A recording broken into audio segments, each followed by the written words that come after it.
Hier soir, dans le cadre du San Diego Comic-Con, on a eu le droit à une deuxième bande-annonce pour le film Primitive War qui tire son nom du livre du même nom.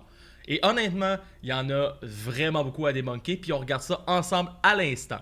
Donc le film se déroule pendant la guerre du Vietnam en 1968 et on suit l'histoire d'une équipe de reconnaissance du nom de la Vulture Squad qui est engagée pour aller enquêter sur la disparition d'une équipe de bérets verts. Vous le comprendrez, ils vont se rendre compte très rapidement qu'ils ne sont pas tout seuls dans cette jungle isolée. Donc premièrement, avant de commencer, je tiens à spécifier que ce film-là, c'est un film indépendant.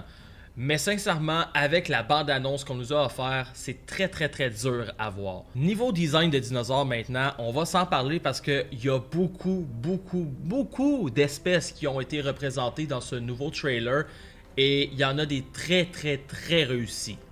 À commencer par l'Utahraptor et le Deinonychus qui sont enfin représentés avec des plumes. Ça faisait longtemps qu'on attendait ça et le résultat à l'écran est incroyable. Ça va vraiment être des moments forts pendant le film, j'en suis sûr et certain. On a aussi la chance de voir un troupeau avec une nouvelle famille d'adrosaures qui ne sont pas des Parasaurolophus pour faire changement comme on est habitué de le voir dans la franchise Jurassic Park.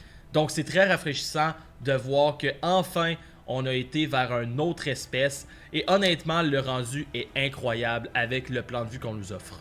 On a également un très bel aperçu de la scène des Quetzalcoatlus qui j'espère sera fidèle au passage dans le livre parce que c'est vraiment un moment marquant puis aussi un moment très terrifiant.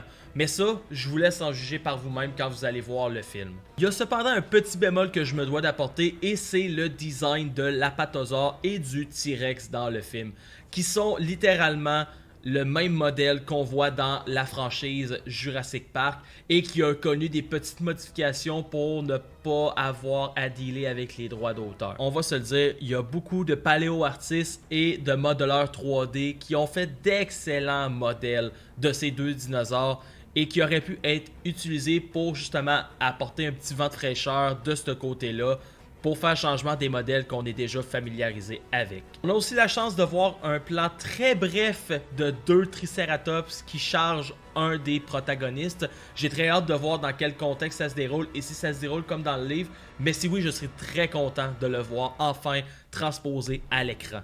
Et je me dois de finir avec mon préféré d'entre tous, c'est-à-dire le Spinosaurus, qui a un design quand même assez particulier, doit-on le dire, dans ce film. Donc au niveau physique, on voit qu'on s'est beaucoup fié aux études paléontologiques à son sujet par rapport à la voile et à la queue en pagaie. C'est cependant au niveau de la tête que je crois que les créateurs ont peut-être pris un petit peu plus de liberté avec quelque chose qui ressemble beaucoup plus au design du Spinosaurus dans Jurassic Park 3. Pas que ça me déplaît nécessairement, somme toute je trouve que c'est un choix assez audacieux de la part des créateurs, mais on va se le dire, ça reste un des meilleurs designs qu'on a du Spinosaurus et j'ai très hâte de voir comment il va se transposer à l'écran. Primitive War sort officiellement le 21 août prochain aux États-Unis puis en Australie.